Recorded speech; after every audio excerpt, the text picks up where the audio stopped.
Welcome to the Sister Cousins Podcast.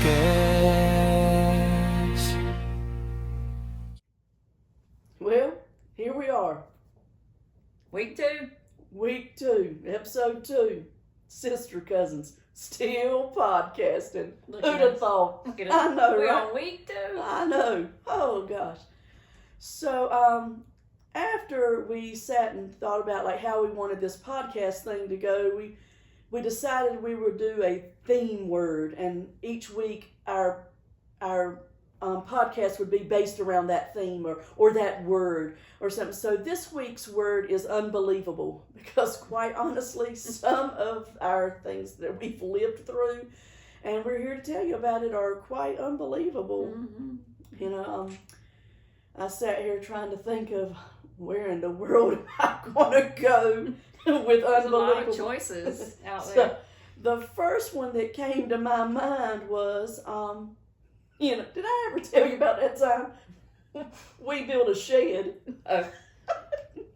Girl, he just woke up one day, my dad, he woke up one day talking about, yep, well, today's a good day to start building a shed. And how much building experience had you had up until this point? Not one iota of he had a pile of wood that somebody had given him, a box of nails, a couple of hammers, and a ladder, and I guess he thought we were equipped to build a shed. You got a construction crew. I mean, right there, yeah, 3-man crew. A 16-year-old, a 5-year-old, and a however old he was at the time. I don't know. I'm like, really? Seriously? Building a shed? What? No blueprints, not even a sketch on a piece of paper of how he wanted this shed to turn out. And just woke up one Saturday and like, yep, come on, girls, we're building a shed. You know, I told you my sister's 11 years younger than me, so she had finally gotten the job of gopher. So she was the one that had to go, get all the stuff and all this, because I've been You've been promoted. Promoted. You are now one of my elite employees. To foreman, Yeah. lead work, Yeah. And so, we woke up on a Saturday, got dressed, and went outside and started building a shed. But girl, I'm going to tell you what now, the thing actually stood up. Could you use it? Yeah, and we used it. Yeah, we actually put things in it. Yeah, sure did. Yeah. That's impressive. 15 years old and you built your first shed. I know. So, that's another thing to add to my resume. But don't you dare call me asking for any building advice either, because it stopped there. That was another one of those jobs, where you're like, really, I'm out here doing this and I don't want to, but, you did it. So, Yeah. there it is. It really was unbelievable living with dads like we had. And I say dads like we have. If you're our age, your dad was probably a lot the same. They probably asked some things of you that were pretty, interesting, especially if you were girls and your dad's was a man's man, and he was always, like working outside or doing this or building something or doing this. Like, they just thought you were supposed to do the same thing.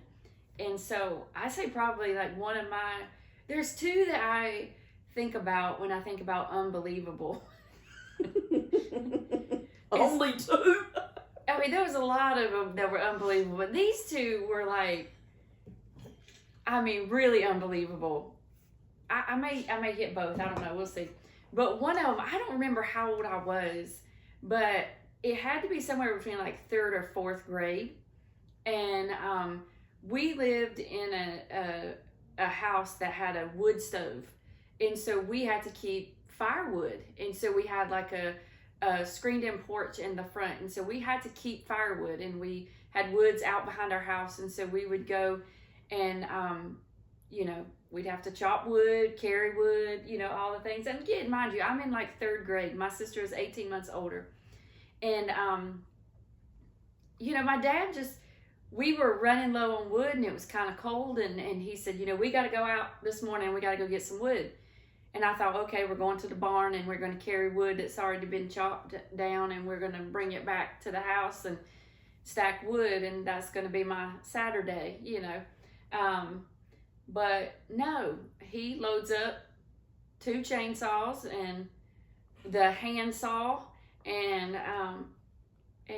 we went to chop our own wood. We had to chop down trees and cut trees down, and then once you cut the tree down, then you had to cut the tree into logs, and then you had to split the logs with the axe. And I'm in 3rd grade. 3rd or 4th. And so my daddy, bless his heart, we put stuff in the back of the truck. We head on to the woods, and he said, now I'm going to cut the tree down and y'all be ready to do the splitting. And I was like, oh, okay. None of this sounds safe, okay? And mind you, she probably didn't have no safety goggles either. No safety goggles. I did wear glasses, but that was by God's grace, I think. But yeah, so I'm in 3rd grade, and Daddy's cutting down trees, and he's telling us where to stand so the tree don't fall on us, and that's the extent of our safety precaution right there. Because then Did he's he like, at least give you the timber? no, he just said, get over there and stand now. Stand there and be still. And Oh. wait for this tree to fall. And so we were like, okay, we'll wait for the tree to fall. And so we did. We wait for the tree to fall. And then he would just like crank up the small chainsaw. Aaron, come here. Now just hold it steady and like cut this wood. And I'm in 3rd grade. And I'm like trying to hold the chainsaw. And I'm like, oh God. He's like, hold it straight. And I'm like, I'm trying, you know. Wood is like splintering everywhere. And my sister, she is no better off because she's trying to saw it with the like hand saw, and she's like scraping her arm all up. And yeah, it was not a good day. And we did not have a lot of firewood at the end of that day. We had enough to keep us warm, but I think he must have called your dad over to help him and get the remainder of the firewood. The other thing I remember was we had neighbors that had a big, huge garden. They sold produce, and they were going out of town. And so my dad graciously, we said this last episode, our families, we just love to help people. And so my dad said, no problem, we'll help get the stuff in. You know, we'll pick the beans when they're ready, if they're ready this week while y'all are gone. I think they were gone for like 2 weeks. It was quite a bit of time. And so he volunteered us to go out, which meant me and my sister were going to be the ones doing the majority of the work. Well, part of that at that time of the year, I don't remember what time of the year it was, so don't ask me, I'm not a gardener. It was time to cut the corn off the thing. And so my dad hands me this big machete looking thing, and he's like, again, I'm probably 3rd, 4th grade. You and Amy go out there and you cut that corn. Amy's my sister. You guys go out there and cut that corn. Well, what do I cut? Well, you cut the corn. You know, that's just kind of what he said. You know, I'm like, You know, we never got any instructions. No. They just assumed that we knew as much as they knew about Yeah. gardening. Now, they grew up farming. working in fields and farming and stuff like that. Now, we had small gardens, but on no scale like how they grew up. Mm-hmm. And so we had no idea like what to do. We had to be told, and they just assumed we knew exactly what to do. Go take this machete and go cut the corn. Because I learned that in 3rd, 4th grade, you know, how to Right. use the Grim Reaper out there with my sickle, just, you know. And so I walked with this big knife looking thing. You know, I call it a machete. It probably won't that, but it was a big knife thing. And so me and Amy set off to cut corn. Well, everywhere Amy went, she always had a book in her hand. So she was probably sitting around reading. She didn't help me much because I don't remember her being out there. But maybe she was. I don't remember. I just remember I thought, okay, Daddy said, cut the corn. So I start at the bottom of the stalk, and I'm like hatching the big corn stalk down, and I maybe get like 3 or 4 of them down, like the whole stalk down, and he comes running. I see my dad like running. What are you doing? And I'm like, I'm cutting corn. Like, I did. so proud. And he's like, you have ruined their corn. And he's like, you're supposed to cut the ear of the corn. Oh, yeah. I didn't know that. I'm like, this is really, I think back and I was like, that was unbelievable. Like that one, he would let me walk 200 yards with a big machete in my hand with my sister, who she and I really didn't get along great. And we were sisters fought. And so we're out here with these big knives, and I had no idea what cutting corn looked like. And I'm probably still, who knows if that was right or not. But anyway, I got in a lot of trouble because I cut down their corn plant, whatever you call it, about 4 of them. I took them down completely out. But I was thinking about that. How many times, did we get, like you said, we got instructions, but we never got explanation? And I think it did something, to your subconscious. You're like, okay, I'm supposed to be able to figure things out. I'm supposed to be a problem solver. And I will have to say, it became, part of your identity and development. You just learned how to figure things out because, your dads would be like, hey, do this, build a shed, cut corn, hold a chainsaw and cut wood down, and you're just like, you just learned how to buck up and figure things out. I think some of our young people could use a lot more of that these days, and I would not send my 21-year-old daughter out with a chainsaw because, no, absolutely not. Yeah, that would not be a good idea. And she's very brilliant and great and talented, but, probably not something I would do, and especially not with a 3rd grader or 4th grader. Correct. But it was just what they did, it was just who they were. Yeah. And you just did it. And you're like, oh, okay. But I learned you don't cut the whole plant down. Yeah. Well, see, we learned a lot by the mistakes we made because, and our dads, even though they put us doing these jobs, they would not take responsibility for it. Oh, it was certainly on us if a mistake was to happen. So, if we cut the stalk of corn down instead of just cutting the ears off, oh, but who had to go tell Mr. and Miss so-and-so that their crop is ruined, or at least those 3 or 4 stalks are ruined? We had to say, oh, we did it. Mm-hmm. So we also had that, if we made a mistake, oh, we're not shy. There was no gentle parenting. Right. We are not shy to admit to, yes, that was me. I was the one that did that incorrectly. That was so me.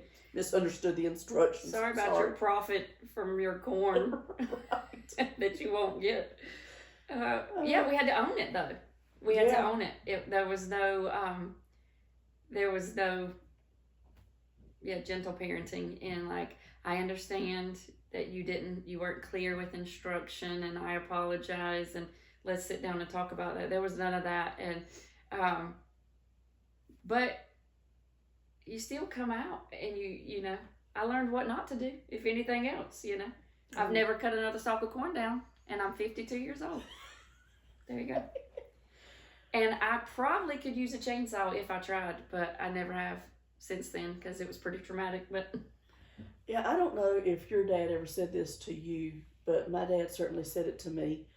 Oh Lord, I'm scared. Because I would ask him sometimes, why am I doing this? Why do you have me out here doing this? And he would say, because I'm teaching you to be an independent woman. You do not need to rely on no man. But I never asked for that. I certainly didn't ask for that rearing. And I didn't ask, oh, please teach me how to be an independent woman and not to rely on anyone. Now, am I thankful for that now? Absolutely. But I am independent to a fault. I take my independence literally sometimes, and I struggle at times to ask for help because it's Erin said, I'm supposed to be able to figure this out. I have figured out how to build a shed without a blueprint. I have put a motor in a car. I have dropped, I don't even know what an engine number is, I was about to say, but I have lowered an engine in a car. So I should be able to figure this out. Yeah. And one time when we were sharing stories about our married life at one of our dinners, and we laughed about it, our husbands truly don't understand how independent we are. And we make jokes about it because just because we choose not to do a job around the house doesn't mean that we don't know how to do it, though. Most people in most family, and I'm not saying all of them, but the man will do the grass because they like being outdoors and they like mowing the lawn or something like that. But it doesn't mean that we've never done it before and that we don't know how to do it. And when we show them, and both of us have had an incident where we've actually mowed the lawn, and our husbands just stood there like, "Oh my God, you really know how to do that?" So one time, Andy, that's my husband, so I wanted to go on just a weekend getaway, and he was like, "I got to get the yards done." So I was like, "Well, I'll do them." And he was like, "Well, I need to weed eat and everything." I was like, "Well, I'll do it." And he was like, "You'll do it." So I'm out there on YouTube how to start a weed eater. I never, okay, I can do this. So I did. I did the yards. I did the weed eating. I did the mowing. Now, it might not have had the right pattern that he liked and all that stuff, but it got done. And when he got home, we left and went on vacation. And my husband had knee surgery. Now, he absolutely loves to mow the lawn. He says it's therapeutic. I don't understand that. I mean, I can mow the lawn, but it's not therapeutic, not to me. But he says it's therapeutic, and he just absolutely loves it. But he had knee surgery, and he couldn't get out there on the mower, and the grass just had to be mowed. I mean, he was not, I said, "Okay, I'll mow the grass." But, and I mean, he had 45 buts, but you won't do the lines right, or you don't even know how to make the line. Yes, I do. Trust me. I know how to mow the lawn. So I get out there on the mower, and I am mowing. And I'm aggravated because he wants it to be done like right then. I had, to me, absolutely perfect lines. Now, to him, they were okay, but they satisfied him. And afterwards, he was like, "Oh my gosh, you really do know how to mow the lawn and make the line." Yeah, and I got a lot of other things up under my sleeve, too, that I know how to do that you might not know I know how to do. Because I am Marshall's daughter. Yeah, exactly. And you said you struggle now being independent to a fault. I did too. I think we've both grown in that, and we've learned that you do need each other, and you need other people, and you need help sometimes, and that's okay.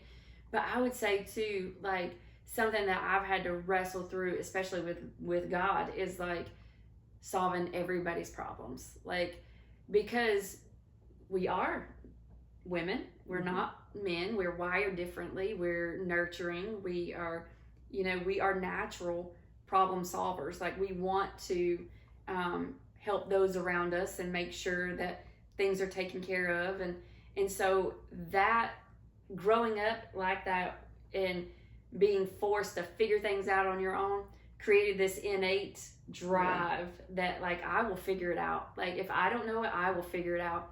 But it's also to a fault, because you're like, I got to figure this out. And sometimes there's no figuring it out. You just got to trust the Lord and be like, okay, whatever life is throwing at us is just happening right now. And I need to let go of that problem solver part of me that wants to just get everything in line and in order and solved. And it's not always that simple, that easy.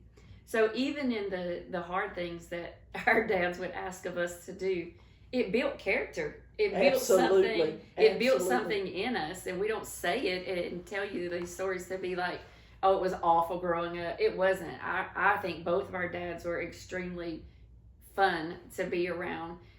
There were seasons when that they went through, just like we went through as parents, where maybe they weren't doing things exactly the way that we would choose for them to do things. Yeah. But they knew what it meant to be a person who worked hard for what they got, and I believe that they did their best to instill that into us. But it did far more than just teach us how to hold a chainsaw or how to how to swing the axe. Or by the way, I got really good at that too, and we went axe throwing with our cousins. Stay tuned, because you might find yourself on the podcast. But we went axe throwing, and we were pretty good. It paid off. Yeah. When we went on that trip, axe throwing, that was actually my second time axe throwing. Travis and I also actually had a date night one night, and we did axe throwing and had a ball. And I actually won at axe throwing against Travis. So I mean, we got skills Yes, from having to do things like that. Don't call me the man your garden, because I'm probably not going to do a good job with that. Right. But I can throw an axe, and I can swing an axe, and I can chop wood. So, yeah, we learned some things. And I think, you know, we talk a lot about our dads. Our moms were similar in that they just like to have control. My mom specifically liked to have control and handle things. And she was pretty like adamant, like when we were outside, and when she was cooking, like you didn't come inside. So like Stacy, like my mom didn't teach me how to cook, but when I started, like when I was young and married, and she would come over or something, I'd be cooking. Well, what'd you put in that? How'd you cook that? How'd you season that? How long did you boil it? How long you planning on cooking that in the oven? You know, so it was her way of making sure that, you know, we got what we needed and developed the skills that we needed to develop. But I forget where I was going with that. I totally lost my train of thought. Well, her mom was more of the let's keep it in line kind of Control freak. Kind of. God bless her soul. My mom was more of she was very quiet, very, very quiet, did not like to be the center of attention, but could honestly sometimes find herself being the center of attention, not meaning to. Very funny. And she had a wit about her, but you had to catch it. You had to be paying attention to the conversation and really be engaged in the conversation. So my mom was more of a Mary and Martha. Right. That's what they were. Right. Mary and Martha. Right. Mom, which one was the one cleaning the house? I forget. Martha? Yes. I think it was Martha. We will confirm this. We need Vicky's help. I think it was Martha. She was the because one it's the book Having a Mary Heart in a Martha World. Yeah. So it was Martha. So Martha was the one in the Bible that was like keeping the house straight and like just getting consumed with tasks and wanted everything in order and just so. And if anybody else was having fun, oh, she was not happy because you should be helping her get the stuff done. You know, that was my mom. There were even times. Stacy's mom was Mary.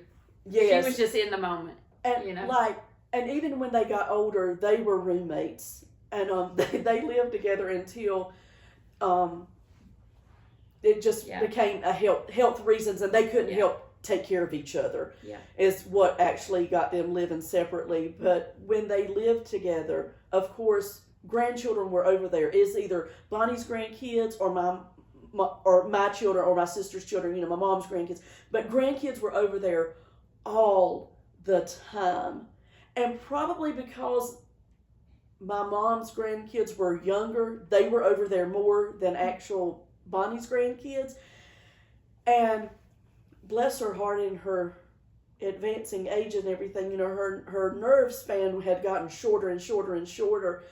And, you know, kids nowadays, I don't know, like their laughter seems to be a whole lot louder, or, you know, and last a whole lot longer. And, you know, it's like they used to say, your giggle box gets turned over. Well, theirs seemed to get turned over like quite a bit. And she just couldn't take it. She could not take it. You're laughing too loud. You're laughing too much. You know, don't have fun. And that's the wrong thing to say in our family. That made us, even growing up with her, like my sister and I, we knew if we could get her to laugh, like it was on. Like if we could just break her for a second out of that rigidity of her routine and her control. Like she wasn't a bad mom, but she was very set in her ways. But we knew if we could get her to laugh and just, it would break. And then it was, you know, she was a different person. I can remember like going to their house on the weekends and stuff. And in Bonnie's mind, Saturday is cleaning day. I mean, that's just what Bonnie's happened. my mom, yeah. It was cleaning day. Mm-hmm. So if you were over there on a Saturday, you either joined in with cleaning or you came in a later time when the cleaning was done or something like that. But I would be over there some days. And when she was in cleaning mode, she was very serious. And it was, you know, wipe this, do this. I mean, it was so rigid. And kind of brash and everything. Well, it was funny to us. Her facial expressions were funny, and so we'd be up there snickering in the corner, and we'd be cleaning. I mean, we are over here doing like this. I mean, we are, and we're over there, do this, and clean this, and all that. I mean, and next thing you know, now she's mad because she always caught us mocking her or whatever. But if we, like Aaron said, if we could ever break that one little moment, oh, it was on. And we could sit there for almost an hour, if not a whole hour, and we'd have her laughing so hard she couldn't even breathe. And then we could talk her into, hey, why don't we go to McDonald's? Why don't we go get ice cream? Why don't we go do something fun? But she was so, but again, your mom was more like, she would join in with us, like, don't Bonnie's gonna get in here. You know, she would just join in on the invitation, and it was probably disrespectful. We look back now and see that. But Terry was always the one who was like all about fun, and nothing really seemed to bother her. I mean, everything just rolled off her back, and she was just never really bothered or upset by much. And I remember thinking I would go to Stacy's house, like, growing up, and I remember thinking, when are we going to eat? Like, because it wasn't like at my house, everything was like, you ate at this time, you ate at this space, you sat in the same chair, and you know, it was just kind of like, and I would remember thinking, are we going to eat at some point? Are we gonna have food the weekend? Or, you know, and it might be, Stacy would be like, oh yeah, let's go get something to eat. And then we would like go in the kitchen and like fix cereal or grab something. And I was just like, what in the world? And I remember I would go home and say, at Uncle Marshall and Aunt Terry's house, Stacy just fixes her own stuff and her own, and then, well, I guess Terry's perfect then, you know. It was now, like, mind you, my mom actually loathed cooking. Now, she did feed us. We did not starve by no means, but it was like our meals were strictly to just feed us so that we didn't die. Like, she absolutely hated it, but knew that we needed it. And I think that's one of the reasons why she was just like, please just leave me alone and let me get this chore over with. And so that's why she just chose not to try to teach me how to cook anything, because she, honest to God, hated it. And I could remember growing up, I'd be hungry all the time. And the minute my mom would get home, it was not, hey, how are you? Did you have a good day? It was, what are we having for dinner tonight? And she would be like, can I get in the door first? And hey, how was your day? You know. Meanwhile, my sister and I, because I said in the last episode, my parents got divorced. You know, I think I was in middle school or the summer of elementary school, going into middle school. So around 5th, 6th grade. And while Stacy got that, we got like, oh, you better have dinner, you know, started, or getting the meat thawed, or, you know, there better be some progress towards dinner when you get there. And so it was just such different aspects of our moms. Yeah. That's funny. Yeah. But yeah, it was unbelievable that I came out of the chainsaw episode unscathed, physically, not emotionally, physically unscathed. It was terrifying though. And you built a shed. Absolutely. And put a motor in a car. Yeah. And look, here we are. Yeah. We made it. Living to tell about it. Yeah, we made it. We made it through. And we both can cook. We both can do things that we never thought we'd have to do. And we're better for it, I think. Absolutely. Yeah. We send funny memes to each other to, you know, go figure. But I don't know if you've ever seen those memes or those little things that come up on all social media platforms about, you know, Gen Xers and all these characteristics. And we just laugh at them because we literally probably fit every one of those descriptions of a Gen Xer. Yeah. And we're like, yep, that's us. That's for sure, that's us. So we lived, we were literally the kids who grew up like when you woke up during the summer, it was get you something to eat, a little something to eat, and go outside. Yeah. And you'd be begging to come back inside, hot, done everything you can think of outside. You know, and we had to ration the door openings. You know, you couldn't open and close the door, but just so many times. No.